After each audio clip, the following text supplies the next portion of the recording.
오늘 우리에게 주시는 하나님의 말씀은 다니엘서 10장 1절에서 9절까지의 말씀입니다.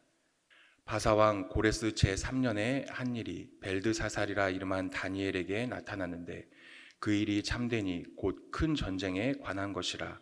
다니엘이 그 일을 분명히 알았고 그 환상을 깨달으니라. 그때 나 다니엘이 새 이레 동안을 슬퍼하며 새 이레가 차기까지 좋은 떡을 먹지 아니하며 고기와 포도주를 입에 대지 아니하며 또 기름을 바르지 아니하니라.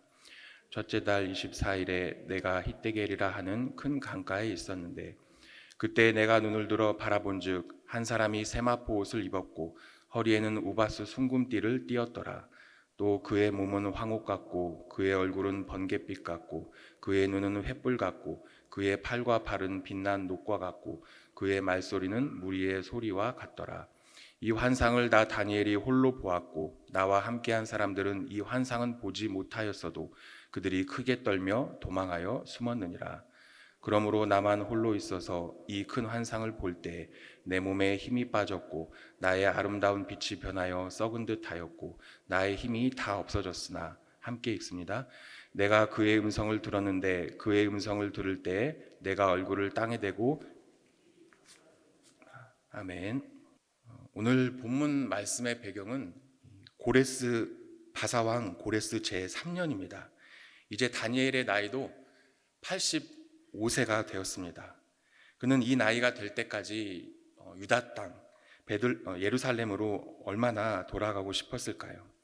그의 마음의 고향, 더 나아가 이스라엘 백성들의 마음의 고향으로 돌아가고 싶었을 것입니다.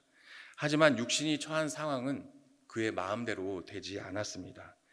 이제 다니엘은 육신이 처하게 된 이 한계의 상황 가운데서 숨가빴던 이 땅 위에서의 시간들을 정리해야 합니다. 이제 그에게 영적인 본향이 기다리고 있음을 분명하게 말씀하고 있는 것이죠. 그의 육신은 말라가고 또 덧없는 나이는 이제 그가 더 이상 아무것도 못하는 존재인 것처럼 보이게 만들었지만 여전히 그는 하나님의 계시를 아는 영적인 깊이가 있었고 하나님께서 보여주시는 환상을 깨닫는 지혜가 있었습니다. 다른 말로 표현하면은 여전히 주의 사명을 감당할 수 있는 힘이 있었다는 것이죠. 이 다니엘이 보여주는 것처럼 이 하나님께서 주신 그 사명을 감당함에 있어서 나이에 제한은 없었습니다. 우리가 모세를 보면은 이 120세가 되기까지 하나님의 백성을 약속의 땅까지 인도하여 냈습니다. 이 갈렙은 85세의 나이에 하나님이 약속하신 이 가나안 땅의 정복을 위해 믿음의 싸움 맨 앞자리에 앞서서 나서게 되죠. 사무엘은 기도하기를 쉬는 죄를 범하지 않겠다고 했습니다. 그의 기력이 다할 때까지, 그의 생명이 다할 때까지 기도의 사명을 감당하겠다는 그의 뜻을 보여주고 있는 것이죠. 여전히 하나님의 사명을 감당할 수 있는 이 다니엘은 이 본국으로 돌아가지는 못했지만은 지금 이곳에 남아있는 백성들을 돕는 영적 지도자로서의 건재함이 여전히 있는 것입니다. 나이가 들어감에도 불구하고 그의 영적인 상태 날로 날로 새로워졌습니다. 그만의 특별함은 우리가 너무나 잘 알고 있죠. 하나님과 함께하는 그 시간, 그것이 늘 한결같았고 그 안에서 기도와 말씀의 묵상에 쉼이 없었다는 것입니다. 다니엘과 같이 날마다 우리 안에 영적인 새로움이 일어날 수 있기를 축복합니다.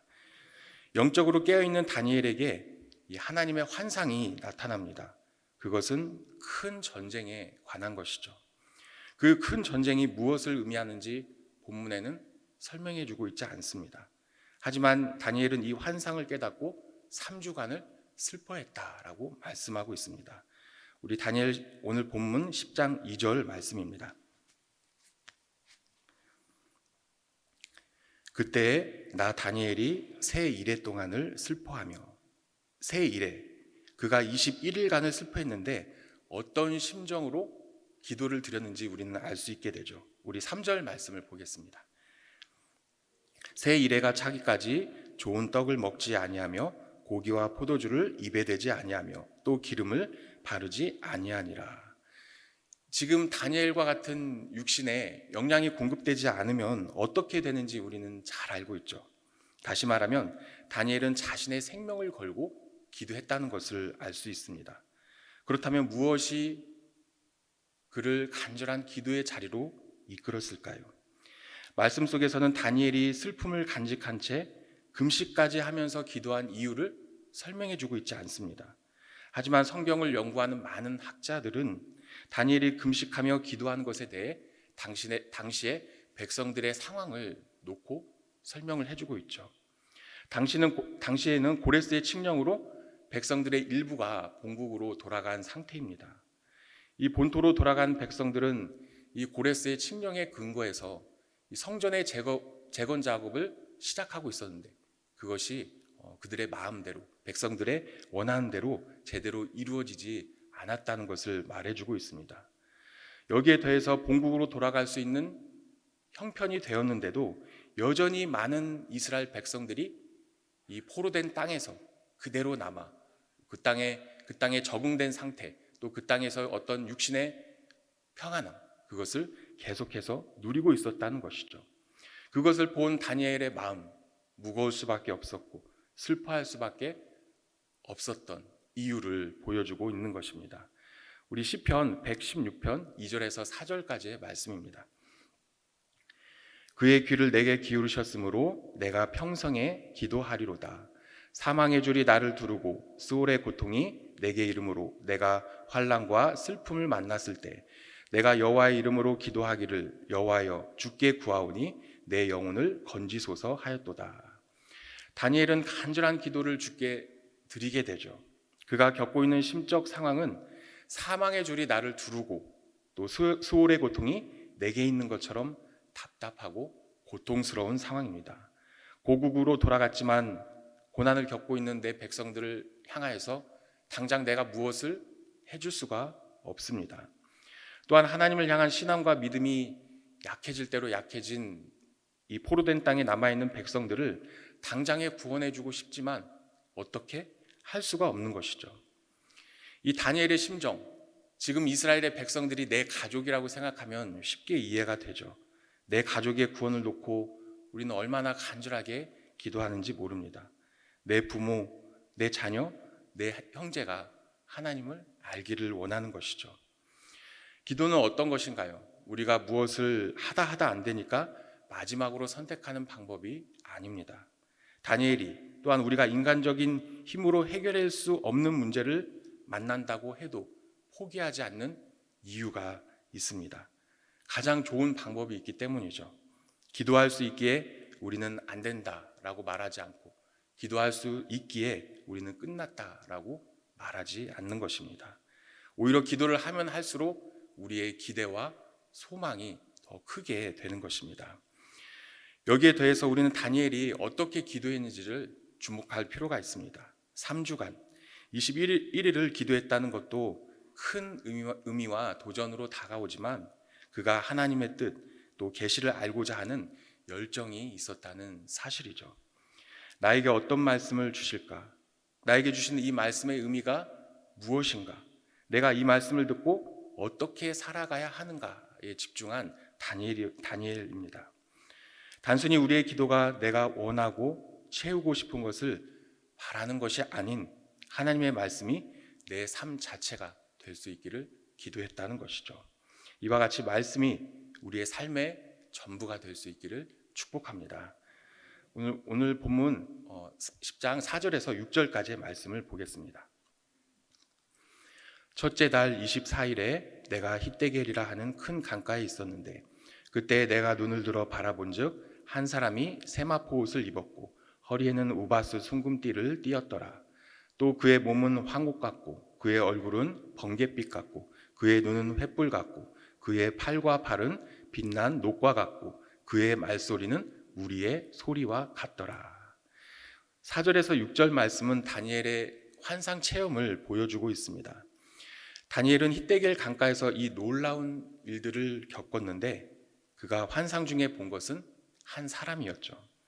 다니엘의 표현에 의하면 그 사람은 세마포 옷을 입고 허리에는 우바스 숭금띠를 띠었고 그의 몸은 황옥 같고 그의 얼굴은 번갯빛 같고 그의 눈은 횃불 같고 그의 팔과 발은 빛난 녹과 같고 그의 말소리는 우리의 소리와 같았다라고 말합니다. 다니엘이 환상 중에 본 사람이 누구인지 궁금하게 되죠. 다니엘이 표현하고 있는 이 모습은 사도 요한이 pat모섬에 있을 때 그에게 나타난 예수 그리스도의 모습과 서로 닮았다는 것을 우리는 알게 됩니다. 우리 요한계시록 1장 13절에서 16절까지의 말씀입니다. 촛대 사이에 인자 같은 이가 발에 끌리는 옷을 입고 가슴에 금띠를 띠고 그의 머리와 털의 희기가 흰 양털 같고 눈 같으며 그의 눈은 불꽃 같고 그의 발은 풀무불에 단련한 빛난 주석 같고 그의 음성은 많은 물소리와 같으며 그의 오른손에 7별이 있고 그의 입에서 좌우의 날성검이 나오고 그 얼굴은 해가 힘있게 비치는 것 같더라. 이 요한은 구약의 말씀에서 나타나신 그 하나님의 특징을 지금 특징으로 예수님을 묘사하고 있습니다. 그렇다면 다니엘 앞에 나타나신 분이 누구인지 우리는 알게 되죠. 5절 말씀을 보면은 다니엘이 묘사하고 있는 분은 사람입니다. 그런데 6절 말씀을 보면은 그분이 사람의 모습을 하고 있으나 또 사람은 아닙니다. 지금 이분이 세마포 옷을 입고 허리에는 우바스 순금띠를 두르고 있다는 것은 왕의 신분을 보여주고 있는 것이죠. 이제 이분이 누구인지 더욱 명확해져 가고 있습니다. 다니엘 앞에 나타나신 분, 성육신 하기 전에 성자 하나님을 보여주고 있는 것이죠. 다니엘은 이 성자 하나님을 보기 이전에도 여러 왕들에 대한 환상을 보았죠. 그런데 다니엘이 본 그 왕들은 어떤 모습을 하고 있었나요? 공통되게 짐승의 모습을 하고 있었습니다. 사자, 곰, 표범, 심지어는 어떻게 표현할 수 없는 무시무시한 짐승, 여기에 더해 순양과 순념소의 모습을 하고 있었습니다. 이것은 그들이 사람의 모습으로 올 것이지만 그들이 짐승과 같을 것임을 보여주고 있는 것입니다. 실제로 다니엘이 환상 속에서 본 왕들은 이 땅에서 어떤 모습을 보였을까요? 그들은 대표적으로 하나님을 대적하고 그들의 육적 본능만을 채우기에 급급했습니다. 수많은 정복전쟁, 그 전쟁을 통하여서 자신들의 권력을 유지했고 많은 생명을 빼앗아갔죠. 반대로 성자 하나님은 어떤 분이신가요? 우리를 사랑하셨기 때문에 친히 인간의 모습으로 오셨습니다. 그리고 인생의 무거운 짐은 다 짊어지셨습니다. 우리가 겪는 환난, 시련, 아픔 등 모든 것들을 다 이해하셨습니다. 심지어 우리를 향하여서 섬김의 본이 무엇인지를 보여주신 것이죠. 예수가 우리의 왕이라는 사실이 우리를 너무나 행복하게 하죠. 세상은 또한 사람은 우리의 마음을 알아주지 않습니다.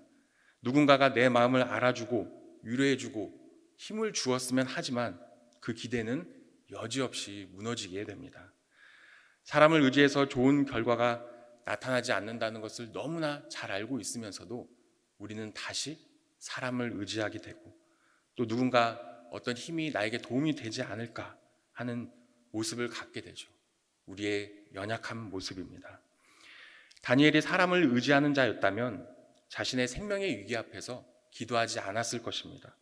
왕의 명령을 따르기만 하면 그만인 것이죠. 더 시끄럽게 만들 필요가 없었습니다. 하지만 다니엘은 여러 왕을 겪으면서 하나님을 두려워하지 않는 권력은 한순간에 무너지고 또 6의 왕이 하나님께서 계신다는 사실을 철저하게 깨달았던 것입니다. 그가 왕의 조서에 도장이 찍힌 것을 알고도 예루살렘을 향하여서 계속해서 기도할 수 있었던 것, 그것은 왕을 두려워하지 않고 하나님을 두려워했기 때문이죠. 하나님을 두려워했기 때문에 그는 기도할 수 있었던 것입니다. 예수로 만족한다는 것, 바로 이것이죠. 예수 한 부분으로 만족한다는 것은 우리에게 큰 복입니다. 그 누구도 우리의 마음을 알아주지 않지만 예수는 우리의 마음을 알아주십니다. 나의 고통, 나의 아픔을 이해해 주십니다. 누군가에 가서 우리가 하소연할 수 없는 처지라 할지라도 예수는 우리의 하소연을 다 들어주시죠. 그리고 우리가 의지하는 예수가 어떤 분이신지를 계속해서 보여주고 계십니다. 다니엘이 자신의 민족을 사랑하는 마음으로 간절한 기도를 드렸는데 주님께서 그에게 나타나셨습니다. 다니엘이 주님을 만났고 또 그 만남은 언제나 그를 새롭게 했던 것이죠. 우리의 새로움은 다른 것에 있지 않습니다. 우리의 주변에서 일어나는 수많은 상황 속에서 우리 자신을 지킬 수 있는 것, 그것은 주님을 만나는 것 외에는 다른 길과 방법이 없는 것이죠. 백성의 왕을 의지하지 않고, 백성은 왕을 의지하고 왕의 명령에 순종합니다. 하지만 육의 왕은 언제나 우리에게 실망만 안겨줄 뿐입니다. 우리가 육의 왕을 섬기려고 했다면, 또 나에게 왕처럼 차지하고 의지하고 싶은 것이 있었다면 다 내려놓고 우리의 진짜 왕만을 의지할 수 있기를 축복합니다. 우리 7절 말씀입니다. 이 환상을 나 다니엘이 홀로 보았고 나와 함께한 사람들은 이 환상은 보지 못하였어도 그들이 크게 떨며 도망하여 숨었느니라. 다니엘이 환상을 혼자 보았다고 하는데 우리 말씀을 보면은 분명히 다니엘과 함께했던 사람들이 있었습니다. 하지만 그들은 환상을 보지 못하였고 크게 떨며 도망하여 숨었다라고 말씀하고 있죠. 그들이 환상을 보지 못했지만 주님의 강력한 임재 앞에 두려워 도망갔다라고 말합니다. 다니엘도 이들과 다름없는 똑같은 하나의 사람인데 그들과는 무엇이 다른지를 분명하게 말씀 속에서 보여주고 있죠. 왜 다니엘에게만 이 환상을 볼 수 있었을까요? 우리는 다 눈치를 챘겠지만 다니엘이 본 환상은 영적인 눈이 떠진 사람들에게만 보이는 것이죠. 다니엘이 85세의 나이였지만 그의 영적인 감각은 계속해서 날카롭게 다듬어지고 있었습니다. 또한 사력을 다한 그의 기도는 보통 사람이 볼 수 없는 그 영적인 눈을 떠지게 만든 것이죠. 우리 열왕기와 6장 17절 말씀입니다. 기도하여 이르되 여호와여 원하건대 그의 눈을 열어서 보게 하옵소서 하니 여호와께서 그 청년의 눈을 여시매 그가 보니 불말과 불병거가 산에 가득하여 엘리사를 둘렀더라. 이 아람 왕이 엘리사를 잡기 위해 많은 병거 또 많은 군사를 보냈을 때에 이 엘리사의 사환은 그 군대의 모습을 보고 두려워하게 됩니다. 하지만 엘리사는 말합니다. 우리와 함께한 자들이 그들보다 더 많다라고 말하죠. 엘리사는 본 것이 있었지만 그의 사환은 그것을 보지 못했습니다. 그때 엘리사의 기도를 통하여 그 사환의 눈이 열렸을 때 불말과 불병거가 가득히 엘리사를 둘러싸고 있음을 보게 된 것이죠. 사도행전 7장 55절 말씀입니다. 스데반이 성령 충만하여 하늘을 우러러 주목하여 하나님의 영광과 및 예수께서 하나님 우편에 서신 것을 보고 많은 사람들 가운데 오직 스데반만이 주의 보좌를 볼 수 있었습니다. 영적인 눈이 떠진다는 것 아무에게나 일어날 수 있는 일이 아니죠. 그들에게는 영적 훈련이 있었습니다. 그들에게는 하나님의 계시와 환상이 나타날 수 있는 준비가 되어 있었다는 것입니다. 그렇게 하나님께서 은혜를 베풀어 주셔서 남들이 가지고 있지 못한 영적인 시야를 가질 수 있었던 것이죠. 이 영적인 훈련은 지금 우리에게도 지속적으로 나타나고 있습니다. 말씀을 보고 있고 기도를 하고 있습니다. 이 훈련이 하나님의 뜻을 알고 그 뜻에 순종하며 하나님의 말씀이 우리의 삶의 전부가 되는 것이죠. 이러한 지속적인 영적 훈련으로 하나님 마음에 합당한 우리들이 될 수 있기를 축복합니다. 우리 8절에서 9절 말씀입니다.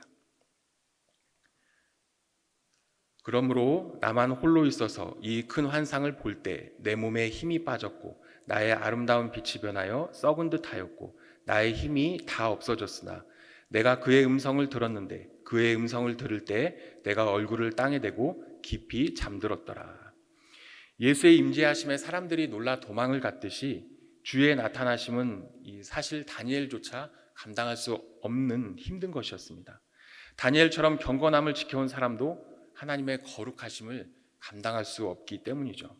그것이 우리가 하나님 앞에 겸손할 수밖에 없는 이유입니다. 하나님을 경험하고 또 하나님을 알아본 자들은 겸손할 수밖에 없는 것이죠. 자신을 드러내거나 나타내지 않고 오직 주님만 드러내게 됩니다. 자신을 드러내는 순간에 우리는 금방 무너지고 또 쓰러지는 존재가 될 수밖에 없습니다. 우리가 이 땅에서 더 견고한 신앙인으로 남게 되는 것, 그것은 우리가 주를 높여드리고 또 주만 나타내기에 가능한 것이죠. 바로 이것이 영적인 원리이자 우리가 살아가는 방법인 것입니다. 우리의 삶 속에서 더 거룩하게, 더 겸손하게 하나님만을 높여드릴 수 있기를 축복합니다. 그 높여드림, 그 안에서 우리 안에 늘 승리의 삶이 나타나고 또 우리가 기도하며 하나님과 깊이 교제하는 가운데 언제나 하나님의 임재하심이 계속해서 나타날 수 있기를 간절히 축복합니다. 기도하겠습니다. 하나님 아버지, 우리에게 주시는 평안, 그것은 오직 주께 달려 있사오니 우리가 신실한 믿음을 가지고 주께 기도하는 축복된 자녀 될 수 있게 함께하여 주시옵소서. 다니엘의 특별함은 하나님을 만난 것에 있었사오니 우리가 하나님을 깊이 만나며 그 거룩한 영성을 가지고 우리의 삶 속으로 뛰어들 수 있도록 늘 붙들어 주시옵소서. 오직 주의 말씀이 우리의 앞길을 인도하며 오직 주의 말씀이 우리의 생명이 됨을 늘 기억하게 하여 주시옵소서. 예수님의 이름으로 기도드렸습니다. 아멘. 우리 찬송가 91장 찬양 드리겠습니다.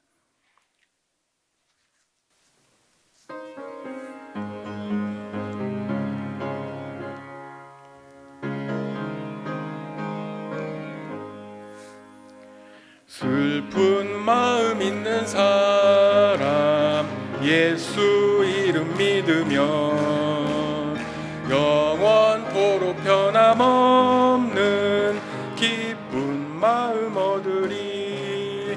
예수의 이름은 세상의 소망이요 예수의 이름은 전국의 기쁨일세.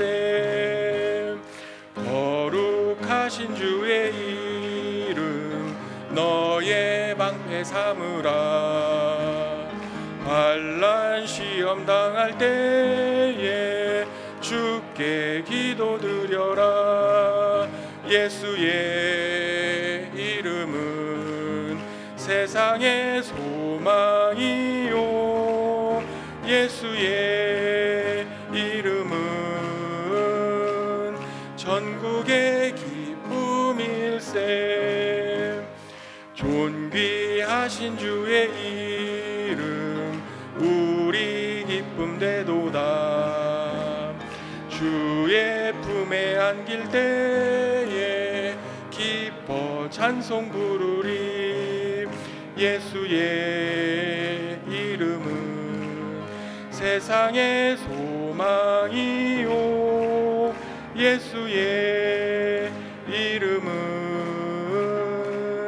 전국의 기쁨일세. 우리 갈 길 나간 후에 보좌 앞에 나가 왕의 왕께 경배하며 멸류관을 드리리. 예수의 이름은 세상의 소망이요 예수의 이름은 전국의 기쁨일세. 아멘. 오늘 이 시간 우리가 합심으로 기도드릴 때 우리는 하나님의 울타리 안에 있으니 평강이 있고 두려움이 없습니다. 하나님을 더 깊이 만나며 기도를 멈추지 않는 자가 되어 거룩한 영성으로 이 땅 위를 살아가는 우리들 되게 해달라고 기도하며, 신현모 담임 목사님 바쁜 일정 속에서도 늘 건강 지켜주시고 힘을 주셔서 목회 사역 가운데 주의 크신 능력이 계속해서 나타날 수 있도록 붙들어 주시고, 우리가 한 마음과 한 뜻으로 목사님의 목회 사역 가운데 함께 협력할 수 있는 우리들이 될 수 있도록 기도해 주시며, 원파련 원로 목사님의 건강과 계속해서 감당하는 모든 사역을 놓고 기도하며, 또한 우리의 청년들과 우리의 모든 교회 학교 자녀들을 놓고 그들이 하나님을 더 깊이 만나고 영적으로 성숙된 자녀들이 될 수 있도록 우리 다 같이 주여 3번 부르고 합심으로 기도드리겠습니다. 주여, 주여, 주여.